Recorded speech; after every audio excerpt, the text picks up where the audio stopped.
Salam dostlar, Dövlət İmtahan Mərkəzinin 4-cü qruplar üçün nəşr etdiyi fizika sınaqlar toplusunun 11-ci sınağının suallarına baxaq. Birinci sualda deyilir ki, iki cismin yer dəyişməsinin proyeksiyasının zamandan asılı qrafiki verilmişdir. Biz dərhal şəklə baxırıq, görürük ki, birinci cisim x oxu istiqamətində düz xətli bərabər sürətlə hərəkət etmişdir. İkinci cisim isə x oxunun əksi istiqamətində düz xətli bərabər sürətlə hərəkət etmişdir.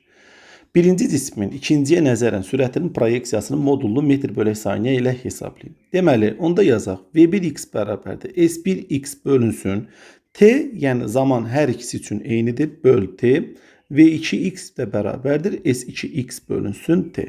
Beləliklə, V1x bərabərdir S2-imiz 40 metrdir. 40 metr bölünsün 10 saniyə, o da bərabərdir 4 metr bölünsün saniyə. İkinci halda V2x bərabərdir mənfi 60 metr bölək 10 saniyə. O da bərabərdir mənfi 6 metr bölünsün saniyə olar.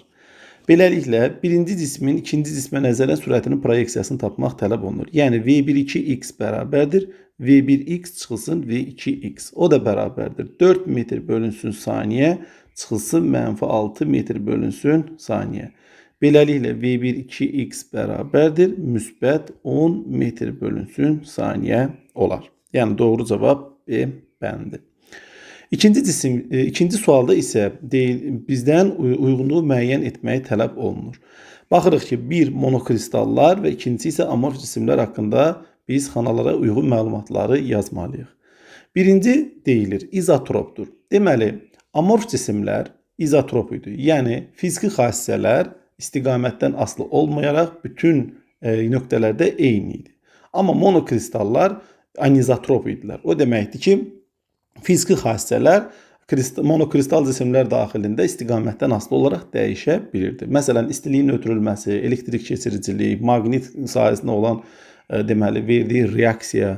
Ona görə də izotrop olan maddələr olur amorf cisimlər. İkinciyə getdi 1.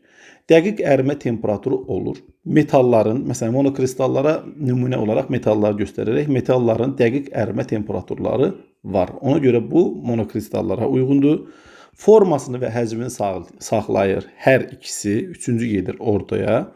Eyni bir cisim daxilində atomların yerləşməsi bütün istiqamətlərdə təkrarlanır. Bu isə monokristallara məxsusdur. Deməli, birinciyə uyğun olur 2, 4, ikinciyə gedir 1 və üçüncüyə də gedir 3 və doğru cavab olur E bəndi.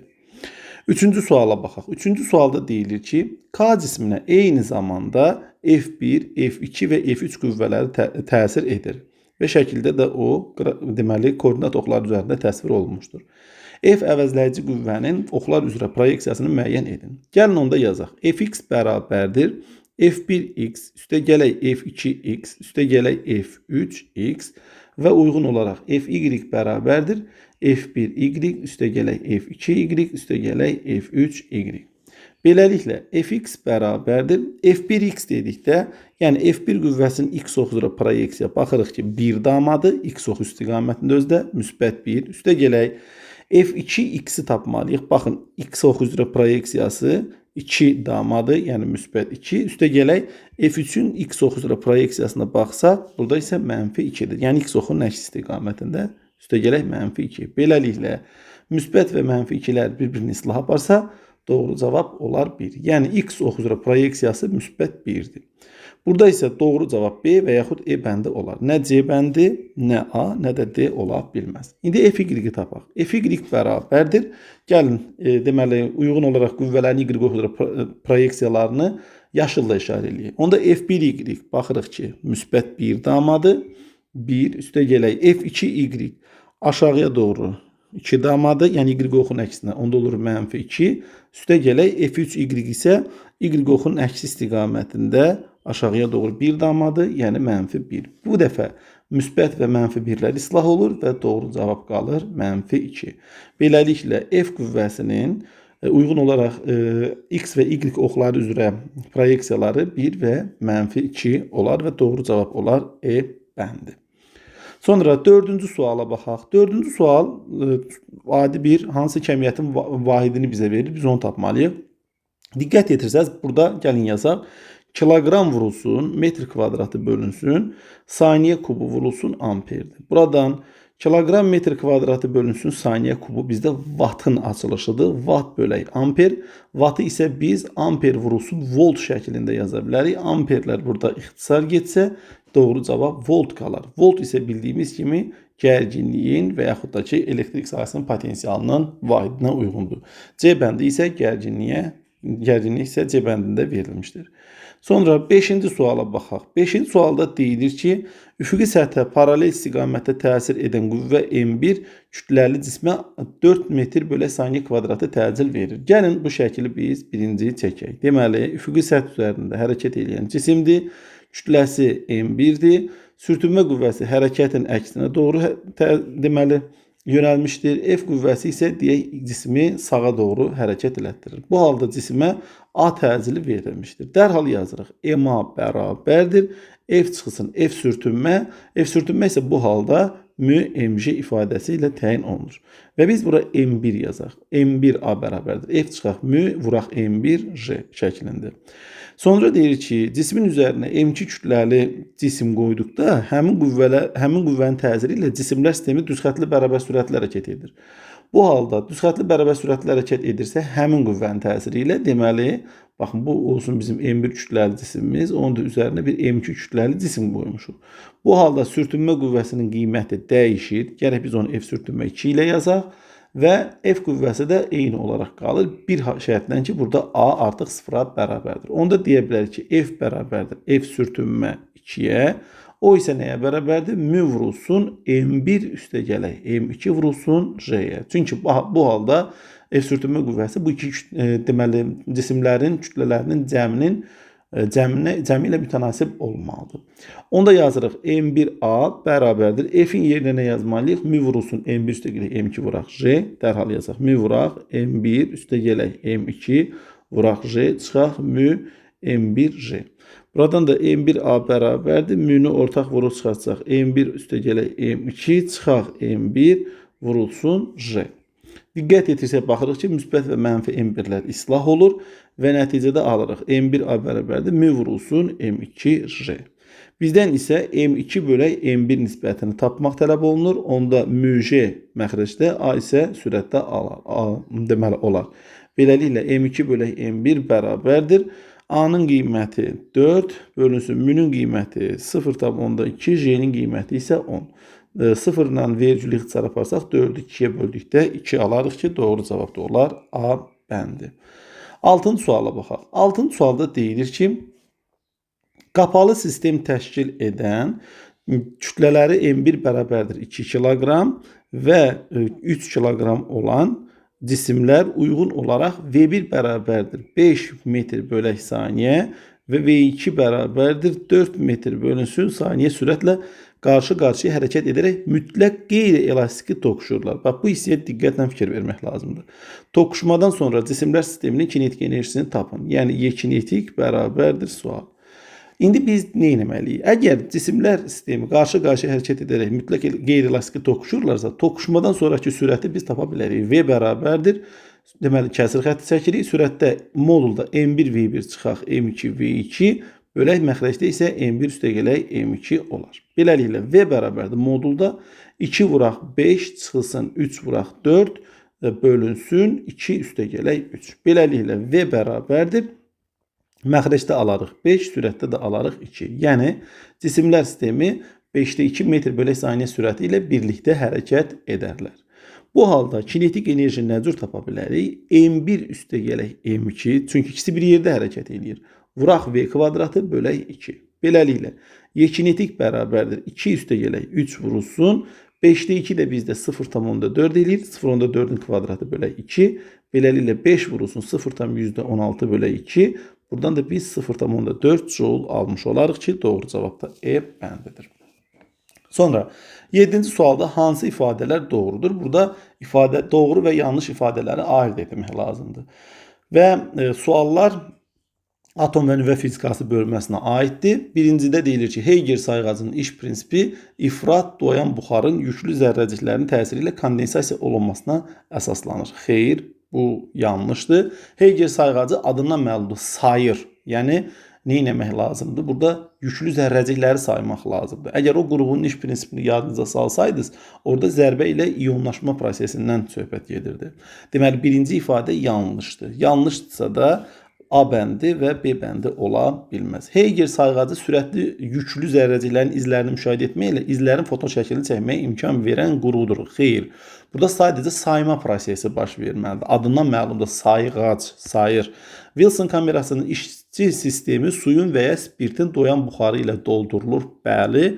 Wilson kamerası sürətli yüklü zərrəciklərin izlərini müşahidə etməyə, izlərin foto şəklini çəkməyə imkan verir. Bəli, orada hətta biz izlərin uzunluğuna və qalınlığına uyğun olaraq onların sürətini, impulsunu, eyni ilə elektrik yükünü təyin eləyə bilirdik. Ona görə də doğru cavab olur 3 və 4. 8-ci suala baxaq. 8-ci sualda deyilir ki, yaylı rəqqas O nöqtəsi ətrafında 0,5 saniyə üstü mənfi bir tezliklə rəqs edir. Deməli, onda rəqs periodunu tapsaq, tezliyin tərs qiymətini, yəni 0,5-in tərsini götürməliyik ki, o da 2 edir. Yəni, rəqs sisteminin periodu demək 2 saniyə imiş. Həmin nöqtədən rəqsə başlayan kürəcik 7 saniyə ərzində T bərabərdir. 7 saniyə ərzində nə qədər yol gedər? Baxın, burada baxsaq, O tarazlıq vəziyyətidir. Uzaqlaşdığı, O tarazlıq vəziyyətindən uzaqlaşdığı məsafəni biz görə bilərik. 10 sm aşağıya doğru, 10 sm də yuxarıya doğru. Deməli, rəqs amplitudu nə qədərdir? 10 sm-dir. İndi cavablara diqqət yetirsək, görərik ki, cavabların hamısı santimetr şəklində verilmişdir. Ona görə amplitudu elə santimetr şəklində saxlaya bilərik. Bizdən gedilən yolu tapmaq tələb olunur. Onda yəni L-i tapaq. L bərabərdir 4A vuraq N şəklində idi. Burada N deməli, rəqslərin sayı idi. O da bərabərdir 4A vurulsun, kiçik T bölünsün, böyük T şəklində yazıla bilər. Beləliklə, L bərabərdir 4 vuraq 10 sm, vuraq 7 saniyə, bölək 2 saniyə. Saniyələr ixtisar getsə, beləliklə, L bərabərdir 4 ilə də 2-ni ixtisar yaparsaq, yuxarıda 2, məxrəcdə isə 1 qalar. 2 dəfə 7, 14, ona da vurduqda 140. Deməli, doğru cavab olar 140 sm. 9-cu suala baxaq. 9-cu sualda deyilir ki, verilmiş zaman anında mexaniki dalğa yayla mühitin hissəciklərinin yerdəyişməsinin rəqs mənbəyindən olan məsafədən asılı qrafiki verilmişdir. Rəqslərin periodu 0,5 saniyə olarsa dalğanın sürətini hesablayın. Baxırıq ki, burada məsafə var. Yəni mənbədən olan məsafə. Düzdürmü? İndi rəqs, deməli, dalğa uzunluğunu tapmalıyıq. Dalğa uzunluğunu tapmaq üçün nə edəcək? 4 amplitud sayırdıq. Sıfırdan başlasaq 1, 2, 3, 4 amplitud. Deməli, onda biz baxırıq ki, dalğa uzunluğu nəyə bərabərdir? 2 metrə bərabərdir. Lambda bərabərdir 2 metr və bizdən sürəti tapmaq tələb olunur. V bərabərdir sual. Biz də bilirik ki, V bərabərdir lambda bölək böyük T. Beləliklə, V bərabərdir 2 metr bölünsün 0,5 saniyə. Yəni 0,5 yaxşı yazaq. 0,5 saniyə. Beləliklə, V üçün biz 4 metr bölünsün saniyə almış olarıq. 10-cu suala baxaq. 10-cu sualda deyilir ki, M, 2M və M kütləli K, L, M cisimləri dayaq üzərindədir. Hansı ifadələr doğrudur? Birinci, deməli, verilən fikrə diqqət yetirək. K və M cisimlərinin dayağa göstərdikləri təzyiq qüvvələri eynidir. Cisimlər öz ağırlıqları ilə olduqları, yerləşdikləri səthə təzyiq göstərirlər. Deməli, təzyiq qüvvələri onların ağırlıq qüvvəsi imiş. Onda K cismi üçün yaza bilərik ki, FK bərabərdir mg. Sonra L cismi üçün FL bərabərdir 2mg, çünki kütlə 2mdir. Və FM, M cismi üçün də yenə də biz mg almış olarıq. İndi deyək ki, K və M cisimlərinin dayağa göstərdikləri təzyiq qüvvələri eynidir. Biz baxırıq ki, həqiqətən də bərabər imiş. Deməli, onda birinci ifadə doğrudur. Sonra K və L cisimlərinin dayağa göstərdikləri təzyiq qüvvələri eynidir. Diqqətlə baxsaq görərik ki, K və L cisimlərinin dayağa göstərdikləri təzyiq qüvvələri eyni deyil. L cisminin dayağa göstərdiyi təzyiq qüvvəsi K cisminin dayağa göstərdiyi təzyiq qüvvəsindən 2 dəfə çoxdur. Yəni, ikinci ifadə səhvdir. Onda A bəndi yanlışdır, E bəndi yanlışdır və C bəndi yanlışdır. K və L cisimlərinin dayağa göstərdikləri təzyiqlər eynidir. Biz təzyiqi tapa bilərik. P bərabərdir F bölünsün S düsturuna əsasən gəlin bir-bir hesablayaq. PK, yəni K cisminin dayağa göstərdiyi təzyiq bərabərdir. Ağırlıq qüvvəsi mg, oturacağın sahəsi isə S-dir. Deməli, mg bölək S. PL bərabərdir 2mg bölək, baxın bu halda oturacağın sayısı 2s'dir. 2'lər ixtisar getsə, yenə biz mc bölək s almış olarıq. Və baxırıq ki, həqiqətən də K və L cisimlərinə dayağa göstərdikləri təzyiqlər bir-birinə bərabərdir. Doğru cavab onda həm də 3 olar və 1-3 B bəndinə uyğundur. İndi isə gəlin 11-ci suala baxaq. 11-ci sualda deyilir ki, verilmiş kütləli ideal qazın təzyiqinin mütləq temperaturdan asılılıq qrafikinə əsasən qaz bir halından 2 halına keçdikdə deməli nə baş verir? Həcm və molekulların konsentrasiyası haqqında uyğun fikirləri biz seçməliyik. Baxın, belə bir qrafiki biz demək olar ki, test toplusunda görməmişik. Ona görə ağla gələ bilən nə olar deyəsək, biz dərhal nə edirik? Buradan 1 və 2 nöqtələrindən uyğun olaraq düz xətlər keçirməklə biz ideal qaz qanunlarını gəlin tətbiq eləməyə çalışaq. Deməli, bu bir düz xətt üçün deməli həcm V1 olar, ikinci düz xətt üçün həcm V2 olar. Onda biz PV bərabər, gəlin buradan kənardan yazaq, 11-ci sual. Deməli, PV bərabərdir, kiçik m bölünsün böyük m, RT şəklində yazmış olaram. Əgər mən V-ni tapsam buradan, m bölək böyük m, R vuraq T bölünsün P şəklində yazmış olaram. Baxıram ki, V T ilə düz, P ilə tərs mütənasibdir. Yəni, T'yə yaxın olan böyükdür, P'yə yaxın olan isə kiçikdir. Onda V1 həcmi V2 həcmindən nəymiş? Böyükmüş. İndi V1-dən V2-yə keçdikdə həcm neyinir? Azalır. Bəs təzyiq haqqında nə demək olar? Bağışlayın, konsentrasiya haqqında nə demək olar? Konsentrasiya bərabərdir, say bölünsün həcmdir. Əgər şərtə diqqət etirsək, görərik ki, verilmiş kütləli ideal qaz deyilir. Yəni, qazın kütləsi sabitdir. Bu deməkdir ki, qazın daxilində olan molekulların sayı, yəni N sayı sabitdir. Beləliklə, N ilə V tərs mütənasib asılıdır. Əgər V, deməli, burada azalırsa da, onda N nə eləməlidir? Artmalıdır. Yəni, həcm azalar, konsentrasiya artar və doğru cavab A bəndi olar. 12-ci suala baxaq. 12-ci sualda deyilir ki, yenə termodinamikada maraqlı bir sualdır. Sabit təzyiqdə, yəni P bərabərdir konstant, verilmiş kütləli M bərabərdir konstant. Bu deməkdir ki, siz ideal qaz qanunlarını tətbiq edə bilərsiniz. İdeal qazın daxili enerjisinin delta U bərabərdir 600 joule artması üçün ona nə qədər istilik miqdarı vermək lazımdır. Yəni, Q bərabər sual. Biz də bilirik ki, əgər verilmiş kütləli ideal qazı deməli, sabit təzyiqdə qızdırsaq, ona verilən, sistemə verilən istilik miqdarının 0,6 hissəsi daxili enerjinin deməli, dəyişməsinə, artmasına, 0,4 hissəsi isə işin görülməsinə sərf olunur. Yəni, biz dediyimizi bu şəkildə yazaq. A iştirik bölünsün Q bərabərdir 0,4 və delta U bölünsün Q bərabərdir 0,6. Biz buradan artıq ikinci ifadədən Q-nü təyin eləyə bilərik. 600 joule bölünsün Q bərabərdir 0,6. Beləliklə, Q bərabərdir 600 0,6-ya bölsək, 1000 joule almış olarıq. Və doğru cavab olar E bəndi. 13-cü suala baxaq. 13-cü sualda deyilir ki, kütləsi M bərabərdir 135 qram, tərəfləri A bərabərdir 10 cm olan, gəlin bunların ikisini də beynəlxalq sistemdə yazaq. 135 vuraq 10 üstü mənfi 3 kiloqram və A bərabərdir 10 cm, yəni 0,1 metr, yəni 10 üstü mənfi 1 metr. Kvadrat şəklində alüminium təbəqəni mayenin səthindən qoparmaq lazımdır. Mayenin səthi gərləmə əmsalı sigma bərabərdir 60 milli-newton bölünsün metr, yəni 60 vurulsun 10 üzəri mənfi 3 newton bölünsün metr. Olarsa cismin mayenin səthindən qoparmaq üçün tətbiq olunan qüvvəni tapın. J də bərabərdir 10 newton bölünsün kiloqram. Bu test sualına, bu suala test toplusunda biz rast gəlmişdik. Deməli, cismi yuxarıda artıb qoparmaq üçün minimal tətbiq olunacaq qüvvə aşağıya doğru ağırlıq qüvvəsi təsir edir və cismi mayenin səthindən qopmağa qoymayan bir səthi gərləmə qüvvəsi var. Deməli, aşağıya doğru bir səthi gərləmə qüvvəsi təsir edir. Beləliklə, F qüvvəsi ən azı bu ağırlıq və səthi gərləmə qüvvələrinin cəminə bərabər olmalıdır. Burada L nə idi? o səth kənarının uzunluğu idi. İndi kvadrat şəkilli lövhə deyirsə, burada əslində qalsa biz dərsi keçəndə orada silindrik formalı deyirdik. Sigmanın yerinə məsələn o kapillyarlıq hadisələrində nə yazırdıq? Deməli sigmanın yerinə yazırdıq. Bax şimdi sigma deyirəm. L-in yerinə yazırdıq 2pi yer. Yəni silindrin çevrəsi, oturacağının çevrəsinin uzunluğunu yazırdıq. Amma burada kvadrat şəkilli dediyi üçün L bərabərdir 4 vurulsun A. Yəni kvadratın 4 tərəfinin uzunluğunu, yəni kvadratın perimetrini yazmalıyıq. Beləliklə f bərabərdir mg üstə gələk. L-in yerinə 4a qoysaq, onda olur 4 sigma vurulsun a. Beləliklə f bərabərdir. Deməli, m-in yerinə yazaram 135 vuraq 10 üstü mənfi 3. Sonra vuraq 10. Üstə gələk 4 vurulsun.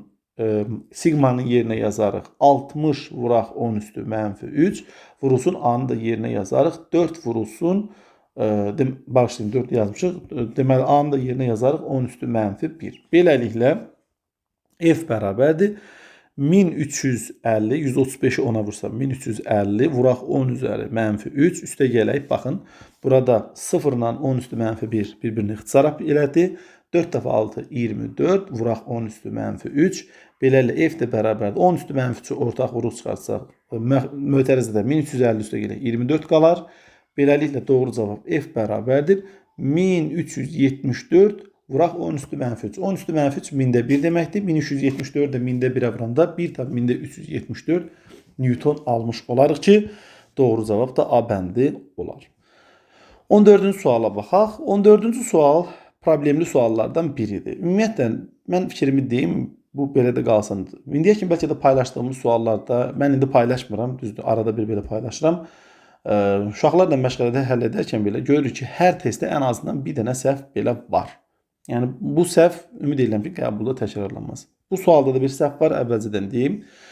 Qapalı K açarını açdıqda V1 və V2 voltmetrlərinin göstərişi necə dəyişər? İndi biz baxmalıyıq. Deyək ki, birinci K açarı nədir? Açarını açdıqda deyir. Deməli, hələ ki, bağlıdır. Diqqət etirsək, görürük ki, əgər K açarını biz bağlı vəziyyətdə saxlasaq, onda bu hissə, baxın, bu hissə artıq müqavimətsizdir. Yəni, qısa qapanma prosesi baş vermişdir və buradakı 3R müqavimətinin heç bir əhəmiyyəti yoxdur. Onda baxırıq ki, V2 voltmetr ancaq 2R-dən keçən cərəyana uyğun, deməli, gərginlik düşküsünü bizə verməlidir. İndi nə edirik? Baxırıq ki, burada gərginlik mənbəyində U konstant yazılıb. Yəni, U bərabərdir U1 üstə gələk U2. Burada ardıcıl birləşmə olduğuna görə və o da ona olmalıdır, sabit olmalıdır. Yəni, dəyişmir bu. Bu cəm dəyişməməlidir. Onda belə, bu halda baxırıq ki, artıq R və 2R naqilləri ardıcıl birləşdirilmişdir. Ardıcıl birləşmə nə deməkdir? Yəni, I sabitdir. I sabit olduğuna görə U ilə R düz mütənasib aslı olmalıdır. Yəni, U1 bölək U2 bərabərdir R bölünsün 2R. Uyğun olaraq, baxın, V1 voltmetr R-ə, V2 voltmetr isə 2R-li hissəyə qoşulmuşdur. Onda R ilə 2R-i ixtisar aparsaq, biz nə alarıq? U1 bölək U2 bərabərdir 2-də 1. Beləliklə, U2 bərabərdir 2U1 almış olarıq. İndi biz nə etməliyik? Baxın, U bərabərdir U1 üstə gələk U2, o da sabitdir. Onda yazaram, U bərabərdir U1 üstə gələk U2-nin yerinə 2U1. Beləliklə, 3U1 bərabərdir U və U1 bərabərdir U bölünsün 3 almış olarıq. Bəs U2 nəyə bərabərdir? 2 vuraq U1-ə, yəni 2U bölünsün 3-ə. Bu, açar bağlı olan vəziyyətdədir. İndi isə gəlin açarı açaq. Açarı açsaq, artıq bu hissə, yəni üst hissə öz funksiyasını itirir və cərəyan gəlir əvvəlcə 2R və 3R-lik ardıcıl birləşmə olan hissədən keçir, sonra isə R-lik olan hissədən keçir. Yenə də ardıcıl birləşmədir. Amma V2 voltmetr bu artıq 2R və 3R-dən ümumilikdə bax bu hissənin deməli gərginlik düşküsünü ölçür. Onda deyirik ki, bu halda nə yazmaq lazımdır? U bərabərdir U1 iştirik üstə gələk U2 iştirik. İndi U1 iştirik bölək U2 iştirik nəyə bərabər olmalıdır? V1 voltmetr qoşulan hissənin müqaviməti R-dir, amma V2 voltmetr qoşulan hissənin müqaviməti 5R-dir. Ona görə biz yazmalıyıq R bölək 5R. R-lər ixtisar getsə, sürətdə 1 qalar, məxrəcdə isə 5. Beləliklə biz alarıq ki, U2 iştirik bərabərdir 5U1 iştirik. İndi nə etməliyik? Yenə də U bərabərdir. Baxın, U1 iştirixi olduğu kimi saxlayırıq. Üstə gələk 5U1 iştirik. Beləliklə U1 6U1 iştirik bərabərdir U. və buradan da U1 iştirik bərabərdir. U bölünsün 6 almış olarıq. Bəs U2 iştirik nəyə bərabər olar? 5U bölünsün 6-ya. İndi V1 və V2 voltmetrlərinin necə dəyişdiyini biz hesablamalıyıq. Deməli, nə edirik? İştirikli olanları iştiriksizlərə bölməliyik. Yəni, sonu əvvəlkinə. Beləliklə, U1 iştirixi biz U1-ə bölməliyik. U1 iştirik bizdə U bölək 6-dır. U1-ə bölmək, yəni U bölünsün 3-ə bölmək, onun tərsinə çevirib vurmaq deməkdir. Yəni, biz nə etməliyik? U-da 3-ə vurmalıyıq və ular ixtisar getsə, 6 ilə 3 də ixtisar gedir və biz alırıq 2-də 1. Bu nə deməkdir? Yəni, V1 voltmetrin göstərişi 2 dəfə azalmışdır. Buna uyğun olaraq B bəndi ola bilməz, C bəndi ola bilməz, E bəndi də ola bilməz. İndi nəyə tapmalıyıq? U2 iştirik bölək U2-ni. U2 iştirik bizdə nədir? 5U bölək 6 vuraq. U2 bizdə nədir? 2U bölək 3-dür. Onun tərsi də olar 2U-da 3. Baxaq, indi burada U'lar ixtisar getsə, 6 ilə 3 ixtisar getsə, sürətdə 1, məxrəcdə 2 qalır. 2 dəfə 2, 4 və 4-də 5 almış olarıq. U2 iştirik bölək U2 ilə bərabər də olar 1,25. Bu deməkdir ki, U2 voltmetrinin göstərişi 1,25 dəfə artmışdır. Amma cavablara baxsaq, elə bir şey yoxdur. Amma əgər biz özümüz, bax, buradakı 2,5-i 1,25 şəklində düzəltsək, onda doğru cavab, bəli, A bəndi olar. Bax, belə səhvlər artıq, yəni abituriyent bu testləri elədikdə də onlarla rastlaşdıqda o, yəni çaşbaş qalır. 15-ci suala baxaq. Elektroliti soyutduqda müqavimətin temperaturdan asıllıq qrafikini müəyyən edin. Deməli, biz bilirik ki, elektrolitlər üçün müqavimətin temperaturdan asıllıq əmsalı, yəni alfa sıfırdan kiçik qiymət alır. Bu deməkdir ki, temperaturu biz artırdıqca onda R-in qiyməti nə edirdi? Azalırdı. Əgər biz özə xətti olaraq azalırdı. Çünki o da metal naqillər kimi R bərabərdir R0 vuraq, 1 üstə gələk alfa delta T qanunu ilə təyin olunurdu müqavimət. İndi burada bizdə alfa sıfırdan kiçik olduğuna görə xətti asıllıq olmalıdır. Baxın, A bəndi və B bəndi uyğun gəlir, C bəndi, D bəndi, E bəndi uyğun gəlmir. Amma yadınızdadsa da qızdırdıqda azalmalıdır, soyutduqda isə indi artmalıdır. Amma burada soyutduqca müqavimət azalır. Yəni A bəndi ola bilməz, doğru cavab ancaq qalır B bəndi. 16-cı sualı baxaq. 16-cı sualda deyilir ki, təsvir edilmiş sxemdə C3 kondensatorunda toplanan yük 6 milli-kulondur. Aha. İndi bizdə deyir ki, K açarını açdıqda həmin kondensatorda toplanan yük neçə mikrokulon olar? Bax, burada bir dənə sabit gərginlik mənbəyi verilmişdir. Əgər K açarı əvvəlcə birinci halda bağlıdsa da, baxın, burada artıq paralel birləşmə var.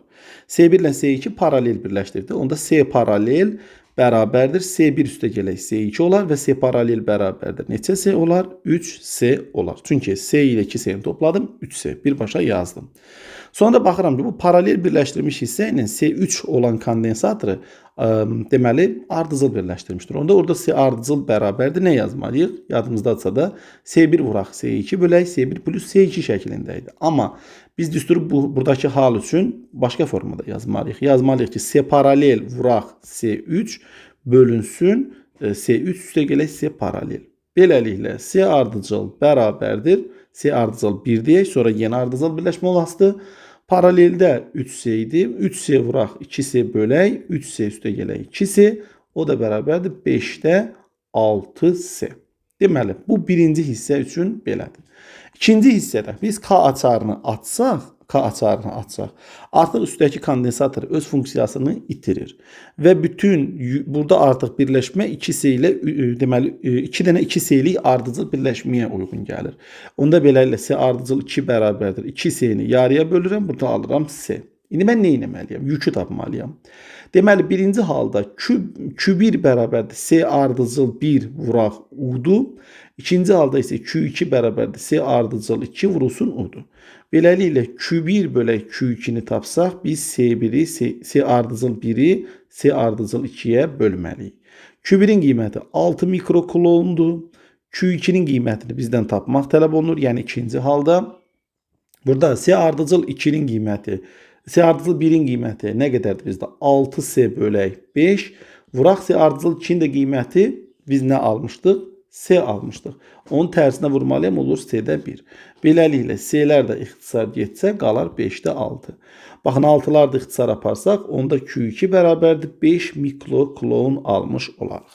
İndi burada deyir ki, K açarını açdıqda həmin kondensatorda, yəni S3-də toplanan yük neçə mikrokulon olar? 5 mikrokulon. Amma deyə bilərsiniz ki, axı biz ümumi ardıcıl birləşmə üçün tapdıq. Bəli, amma biz bilirik ki, kondensatorların ardıcıl birləşməsində ümumi yük elə kondensatorların hər birindən keçən yükə bərabər idi. Çünki ardıcıl birləşmədə Q sabit idi, paralel birləşmədə isə U sabit olmalı idi. 17-ci suala baxaq. 17-ci sualda deyilir ki, bir cisim maqnit sahəsində yüklü zərrəcik çevrə boyunca bərabər sürətlə hərəkət edir. Zərrəciyin kinetik enerjisini 4 dəfə azaltdıqda, yəni V2 bölək V1 bərabərdir 4'də 1 olduqda onun dövrətmə tezliyi necə dəyişir?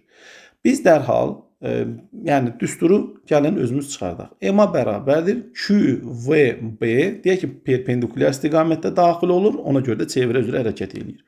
E vurulsun, A-nı da yerinə yazaram. V kvadratı bölək R bərabərdir QVB. Baxın, burada kvadratla V, yəni V-nin bir ixtisar getsə, onda olar MV bölək R bərabərdir QB. N vurulsun, V-ni də yerinə yazaram. 2πnr bölünsün, bu Q da moduldadır. Yəni bu hissiyyə diqqət edirək. Bölünsün R bərabərdir. Modul Q vurulsun B-dir. Burada R-lər ixtisar getsə, N bərabərdir. Modulda Q vurulsun B bölünsün 2πm almış olarıq. Biz baxırıq ki, zərrəciyin dövrətmə tezliyi onun hərəkət sürətindən asılı deyil. Deməli, onun kinetik enerjisindən də asılı deyil. Bağışlayın, mən burada sürəti 4 dəfə azaltmışam, amma kinetik enerjisini azaltmaq lazım imiş. Y kinetik 2 bölək Y kinetik 1 bərabərdir 4'də 1 olmalıdır. Baxırıq ki, dövrətmə tezliyi zərrəciyin hərəkət sürətindən asılı deyil. Deməli, onun kinetik enerjisindən də asılı deyil. Beləliklə doğru cavab olar dəyişməz. Sonra 18-ci sualda elektromaqnit şüalanma selinin sıxlığı hansı ifadə ilə təyin olunur? D bəndədir, bu artıq bir düsturdur. 19-cu sualda deyilir ki, dəyişən cərəyan dövrəsinə qoşulmuş sarğaçdakı cərəyan şiddətinin amplitud qiymətinin rəqslərin tezliyindən asılılıq qrafiki hansıdır? Amplitud qiymətini deyir, onda biz ohm qanunu yazaq. İm bərabərdir UM bölünsün XL-dir. O da bərabərdir UM bölünsün XL-in də qiyməti o omega düsturu omega L-dir. Beləliklə İm bərabərdir UM bölünsün. Omeganı da yerinə yazaram 2π nü vurulsun L. Baxırıq ki, İm nü ilə nə cürdür? Tərs mütənasib asılıdır. Sonra 20-ci suala baxaq. 20-ci sualda deyilir ki, toplayıcı linzada cismin həqiqi xəyalı 3F-də alınır. Yəni xəyal məsafəsi F bərabərdir 3F-ə. Modulda yazmıram, çünki xəyalımız həqiqidir. Əgər mövhümü desəydi, biz kiçik F-i modulda yazmalı idik. Linzanın xətti böyütməsi nəyə bərabərdir? Yəni bizdən qammanı tapmaq tələb olunur. Dərhal yazırıq. Qamma bərabərdir F bölünsün D. Biz D-ni bilmirik. Nazik toplayıcı linza üçün düsturu yazırıq. 1 bölək F bərabərdir 1 bölünsün D plus 1 bölünsün kiçik F. Buradan 1 bölünsün böyük F bərabərdir 1 bölək D üstə gələk 1 bölək kiçik F. Beləliklə 1 bölünsün D bərabərdir 1 bölək F çıxaq. Kiçik F-in də yerinə 3F yazsaq olar 1 böl 3F. Beləliklə o da bərabərdir 3F-də 2 almış olarıq. Bəs kiçik D nəyə bərabərdir? 3F bölünsün 2-yə. Bəs qammanı nə cür hesablayaram? F nədir bizdə? 3F. 3F bölünsün 2 də D-nin qiymətidir və biz beləliklə 2 almış olarıq ki, doğru cavab da D bəndi olar. 21-ci sualda deyilir ki, 1 millimetrdə 500 cizgisi olan difraksiya qəfəsində alınan mənzərədə maksimumların ən böyük tərtibi 4-dür. Deməli, L bərabər deyək ki, 1 millimetrdir, yəni 10 üstü mənfi 3 metrdir. Cizgilərin sayı N bərabərdir 500 ədəddir. Maksimumların ən böyük tərtibi K bərabər 4-dür. İşıq dalğasının uzunluğu lambdan tapın getsin. Deməli, nə yaza bilərik? D bərabərdir K vurulsun lambda. Bəs D-nin yerinə nə yaza bilərik? L bölünsün N yazmış yazarıq. L bölünsün N bərabərdir K vurulsun lambda. Beləliklə lambdan tapsam L bölünsün K vurulsun N almış olarıq. Buradan lambda bərabərdir. L-in qiyməti 10 üstü mənfi 3 metrdir. K-nın qiyməti 4-dür. Burada da olur 500. Beləliklə lambda bərabərdir. Məxrəc eləyir 2000. 2 vuraq 10 üstü 3 yaza bilərik. 10 üstü mənfi 3 metrdə sürətdə. Beləliklə burada 1-i 2-yə bölsək 0,5 olar. 10 üstü mənfi 3-ü 10 üstü 3-ə böldükdə 10 üstü mənfi 6 metr eləyər. Beləliklə lambda bərabərdir 0,5 10 üstü mənfi 6 metrdə mikrometr deməkdir ki, doğru cavab A bəndi olar. 22-ci sual fotoeffektlə bağlı bir sualdır və şifahi sualdır. Deyir ki, verilmiş katod üçün fotoeffektin qırmızı sərhəddi narıncı rəngli işıq şüasına uyğundur. Həmin katod üzərinə eyni intensivlikli hansı rəngli işıq şüası salındıqda fotoelektronların enerjisi ən kiçik olar. Dərhal biz yazırıq ki, H-nü bərabərdir. H-nü minimum, burada bu minimum qırmızı sərhəd tezliyidir. Üstə gələk Y kinetik nə maksimum. Buradan Y kinetik maksimumu biz tapsaq, nə alarıq? H-nü çıxılsın, H-nü minimum almış olarıq. İndi baxırıq ki, kinetik enerjinin kiçik olması üçün burada bu katodun üzərinə salınan işığın tezliyi olduqca kiçik olmalıdır. Yəni, olduqca kiçik olmalıdır. Burada nəzərdə tutduğumuz nədir? Onsuz da fotoeffektin baş verməsi üçün nü minimumdan böyük bərabər olmalıdır. Burada ya nü minimuma bərabər olmalıdır. Yəni, düşən işığın tezliyi elə bu narıncı rəngli işığa uyğun olmalıdır. Ya da narıncıdan sonra gələn narıncının qonşusu olmalıdır. Biz də bilirik ki, rənglər bu qaydada düzülür. Qırmızı, narıncı, sarı, yaşıl, düzdürmü? Bu sırayla biz davam edirik. İndi narıncının qonşusu alt hissədə sarıdır. Deməli, onda sarı rəngli işıq şüası üçün fotoelektronların kinetik enerjisi ən kiçik olar. Sonra 23-cü suala baxaq. 23-cü sualın cavabını 2 veriblər, amma mən burada səhv olduğunu düşünürəm. Və bu formada da izahını verəsiyəm nədir? Deyir, hansı ifadələr doğrudur? Çevrə üzrə bərabər sürətlə hərəkətdə cismin sürəti dəyişmir. Xeyr. Biz bilirik ki, çevrə üzərində hərəkətdə cismin sürəti istənilən anda çevrəyə toxunan yönəlir. Amma bərabər sürətli hərəkət deyiriksə, burada sürətin ədədi qiyməti sabit qalır. İstiqaməti isə daim dəyişir. Deməli, deyir ki, cismin sürəti dəyişmir. Bəli, ədədi qiyməti dəyişmir, amma istiqaməti dəyişir. Ədədi qiyməti dəyişmir. Yəni, birinci ifadə yanlışdır. İkinci ifadəyə baxaq. Cismin impulsu dəyişir. Bəli. Deməli, biz bilirik ki, impuls bərabərdir kütlə vurulsun sürətdir. Vektorial kəmiyyətdir. Modulu, bəli, dəyişmir. Amma istiqaməti hər an sürətin istiqamətlərinin eyni olduğu üçün çevrəyə toxunan olaraq dəyişir. Sonra üçüncüsü, cismin kinetik enerjisi dəyişir. Xeyr, kinetik enerjisi əslində qalsa dəyişmir. Niyə? Çünki baxırıq ki, kinetik enerji skalyar cəmiyyətdə və sürətin modulunun kvadratı ilə düz asılıdır. Yəni, burada istiqamətdən asılı olan bir şey yoxdur. Deməli, 3 də səhvdir. Sonra dördüncüdə deyir ki, cismin təcili dəyişir. Xeyr, cismin təcili dəyişir. Bunlar, məsələn, xeyr deyiləm, yəni cavabda yanlış götürürlər. Amma cismin təcili də dəyişir. Təcili sabit qala bilər. Amma təcilin axı istiqaməti vektorial kəmiyyətdir. Çevrənin mərkəzinə doğru gedir axı. Həmişə çevrənin mərkəzinə doğru yönəlir. Baxın, indi bu istiqamətlər dəyişməyib. Yəni, bu istiqamətlər dəyişmiş hesab olunur axı. Cismin təcili biz burada məsələn, AY-ni əgər onlar götürsək ki, AY bərabərdir V kvadratı böl R, bəli. Buna görə təcilin modulu dəyişmir. Amma təcil özü vektorial kəmiyyət olduğu üçün onun istiqaməti daimi olaraq dəyişir. Sonra 5-ci cavab, mərkəzə qaçma qüvvəsinin modulu dəyişmir. Bəli, bu halda dəyişmir. F bərabərdir, mv kvadratı bölünsün R-dir. Baxın, burada hamısı artıq modulundan söhbət getdiyi üçün, bəli, həqiqətən də dəyişmir. Modulu dəyişmir, amma onun da istiqaməti elə qüvvə təcil istiqamətində olduğu üçün daima çevrənin mərkəzinə doğru yönəlir və bu vektorların istiqaməti görürsünüz, daim dəyişir. Ona görə doğru cavabı mən 2, 4 və 5 götürürəm, amma doğru cavabı arxada 2 veriblər. Yəni, bu artıq yanlış hesab olunur. Mən yanlış hesab edirəm. Bəlkə mən haradasa səhv edirəm, onu bilənlər mənim səhvimi videonun şərh bölməsində yazaraq düzəldə bilərlər. Sonra 24-cü suala baxaq. Bəli. 24-cü sualda deyilir ki, yükü müsbət 2E olan iyonun nüvəsinin ətrafında 15 elektron, nüvəsində isə 18 neytron var. Nüvədəki protonların sayı nəyə bərabərdir? Baxın, gəlin buradan bu hissənin üstündən mən qəşəng bir qırmızı xətt çəkim. Nüvəsində 18 neytron var. Bunun bizə heç bir dəxli yoxdur.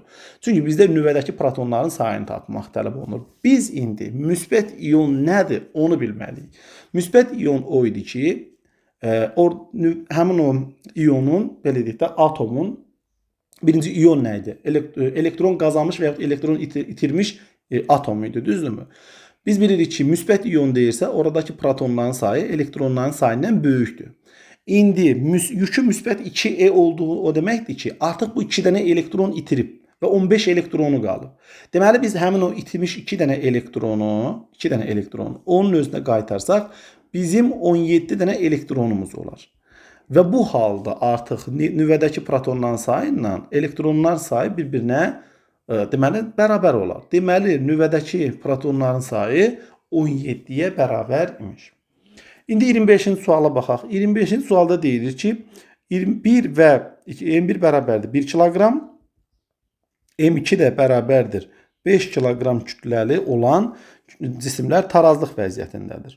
İpin gərilmə qüvvəsi neçə newton olduğunu hesablayın. Bu artıq statika bölməsinin bir sualıdır. Baxın, burada şəkildə də müəyyən bir əmma var.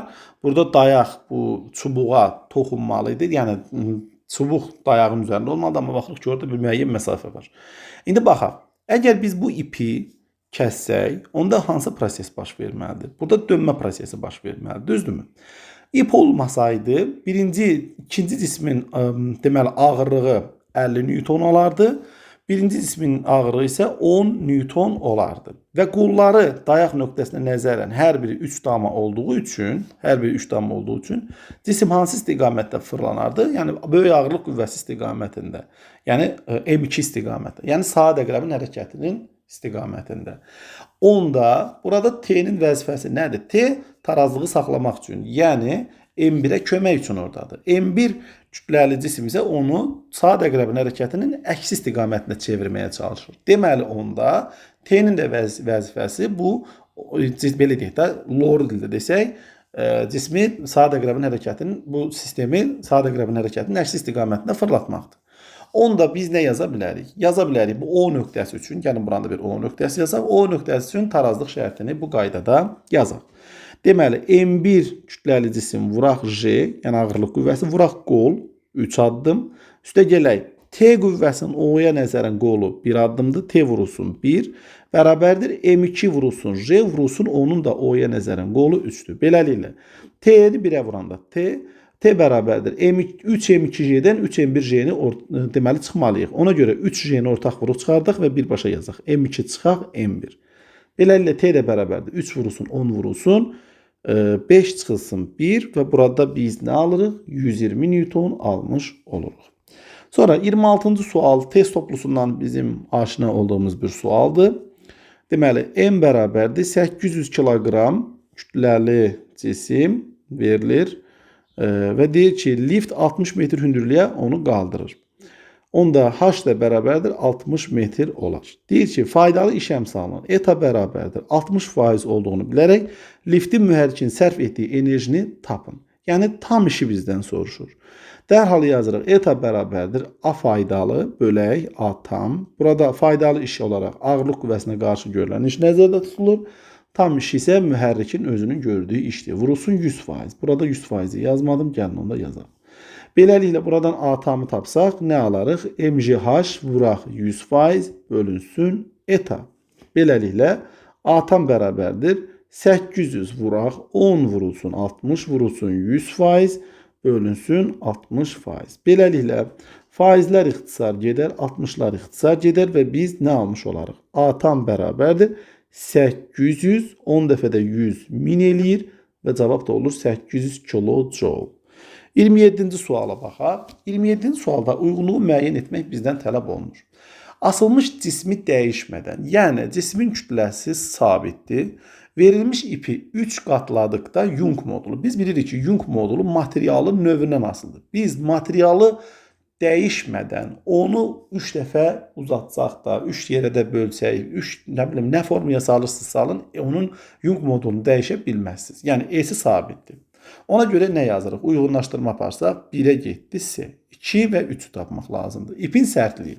Biz bilirik ki, yayın sərtliyi və yaxud ipin sərtliyi K bərabərdir. YS bölünsün L0 ilə təyin olunur. Bu birinci haldır. Yazaq ki, bu K1'dir. Bəs K2 nətər hesablanır? Baxın, əgər siz Y onsuz sabitdir. Siz məhdəli 3 qatlayırsınızsa, onun uzunluğunu 3 yerə bölmüş olursunuz. Yəni L0 bölək 3 dəfə qısaldırsınız. Amma o çubuğu Belə qatlayıb bu formada 3 yerə qatladıqda onun en kəsiyin sahəsini 3 dəfə artırmış olursunuz. Onda olur 3s. Beləliklə K2 bərabərdir olur 9ys bölünsün L0. Ys bölü L0 bir də K1'dir. Onda olur 9K1. Yəni K2 bərabər 9K1. Bu nə deməkdir? Bu deməkdir ki, ipin sərtliyi 9 dəfə artar, 2-yə də gedər B bəndi. İndi ipin mütləq uzanması necə olar? Deməli, əgər biz bir cismi ipdən asırıqsa da, ipdə yaranan gərilmə qüvvəsini, əgər yaydan asırıqsa, yayda yaranan elastikli qüvvəsi ilə biz deyək ki, qoy yaydır bu. Onun yayın üstünə bağlanmış cismin ağırlıq qüvvəsi bir-birini tarazlaşdırana qədər o yay uzanır. Tarazlıqdırsa da deməli onda mg bərabərdir K vurulsun x yaza bilərik. Burada x mütləq uzanmanı göstərir. Beləliklə x də bərabərdir mg bölünsün K yazarıq. Əgər biz yükü dəyişmiriksə m sabitdir, r sabitdir və baxırıq ki, x ilə k tərs mütənasib olur. Əgər yayın sərtliyini biz 9 dəfə artırırıqsa da ipin mütləq uzanması, daha doğrusu ipin sərtliyini biz 9 dəfə artırırıqsa, ipin mütləq uzanması 9 dəfə azalmış olar ki, doğru cavab da olar E bəndi. Yəni 1-ə gedərsə 2-yə gedər B, 3-ə də gedər E bəndi. Sonra 28-30 nömrəli tapşırıqlar isə bizdə situasiya suallarıdır. Gəlin oxuyaq. Deyək ki, KL tərəfi mütəhərrik düzəldilmiş düzbucaqlı məftil çərçivə sabit məhluluna salınıb çıxarılmışdır. Bu zaman çərçivədə nazik pərdə əmələ gəlir. Kütləsi M bərabərdir 1,4 qram. Gəlin şərti qırmızı ilə yazaq. 1,4 qram, yəni 1,4 vurulsun 10 üstü -3 kiloqram olan yük KL tərəfindən asıldıqda o delta x bərabərdir 2 santimetr, yəni 2 vurulsun 10 üstü -3 metr yuxarıya hərəkət etdikdən sonra dayanır. KL tərəfinin yuxarıya doğru hərəkət etməsinin səbəbi nədir? Deməli, bu burada görürsünüz, sabit məhlulu deyirsə də avtomatik olaraq bizim ağlımız səthi gərilmə qüvvəsinə getməlidir. Deməli, burada səthi gərilmə qüvvəsinə söhbət gedir. Biz sabit məhluluna salıb çıxardıqda, sabit məhlulda bu, deməli, sabun tərəfindən ya da ki, sabunlu su məhlulu tərəfindən səthi gərilmə qüvvəsi bu çubuğa təsir edir və onu yuxarıya doğru dartmağa başlayır. Yuxarıya doğru dartdıqca səthi gərilmə qüvvəsi F bərabərdir sigma vuraq L ilə hesablanır. Sigma səthi gərilmə əmsalıdır, sabit kəmiyyətdir. L isə bu səth kənarının uzunluğu da belə deyək. Baxırıq ki, yuxarıya doğru qalxdıqca bu L uzunluğu nə edir? Ümumi olaraq azalmağa başlayır. Yəni burada bu düzbucaqlının perimetrindən söhbət gedir. Bax, bu düsturdakı L düzbucaqlının perimetridir. Yuxarıya doğru hərəkət etdikdə bu perimetr azalır. Perimetr azaldıqca sigma səthi gərilmə qüvvəsi azalır və nəticədə sigma səthi gərilmə qüvvəsindən deməli cismə təsir edən ağırlıq qüvvəsi bir-birini tarazlaşdırır və bu halda artıq KL 2 sm qalxdıqdan sonra dayanır. Bu bizim 28-ci sualımızın cavabı. 29-cu sualda deyir ki, sabun məhlulunun səthi gərilmə əmsalını tapın. Dərhal tapa bilərik. Deməli, səthi gərilmə əmsalını tapmaq üçün nə yazmalıyıq? mg bərabərdir. Bayaq dediyimiz kimi mg nəyə bərabər olmalıdır? Sigma vurulsun L-ə bərabər olmalıdır. İndi burada biz nə edə bilərik? Sigmanı tapsaq, mg-ni biz bölürük L-ə. Düzdürmü? Bu şəkildə yaza bilərik. İndi buradan sigma bərabərdir. M-in qiyməti 1,4 vuraq 10 üstü -3 vuraq J-nin qiyməti 10. L-in də qiyməti nə qədərdir? 20 santimetrdir. Biz onu yaza bilərik. 2 vurulsun 10 üstü deməli 1 metr şəklində. Düzdür. Burada nə almış olarıq?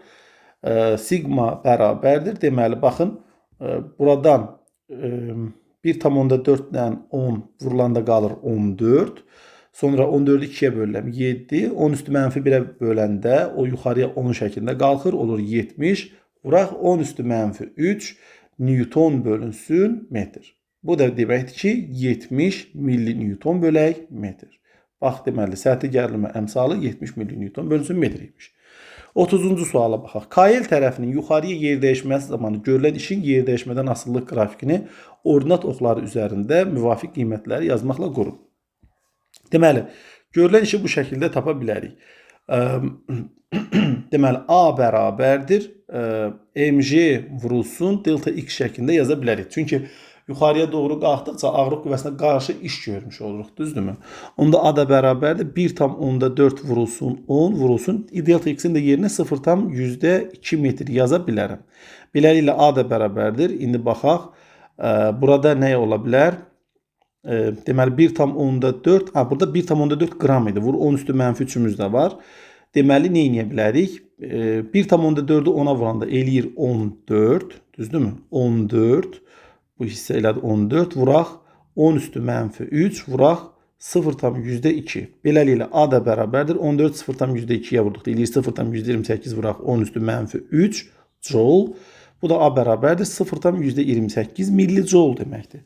Deməli 0,2 metr üçün biz 0,28 millijoule iş almış oluruq. Onda belə çıxır ki 0,1 üçün də bunun yarısı, yəni 0,14 millijoule olar və bu ikisindən keçən biz düz xətti çəkməklə işin deməli delta x yer dəyişməsindən asıllıq qrafikini bu şəkildə qurmuş olarıq. Beləliklə biz 11-ci sınağın suallarına baxdıq. Videonun şərh bölməsində istək və arzularınızı, təkliflərinizi yaza bilərsiniz. Həmçinin mənim yol verdiyim səhvləri də videonun şərh bölməsində göstərə bilərsiniz ki, yerdə qalan deməli izləyicilər də bu səhvləri görüb deməli çaşmasınlar. Onlarda çaşqınlıq yaranmasınlar. Sağ olun, diqqətiniz üçün təşəkkürlər.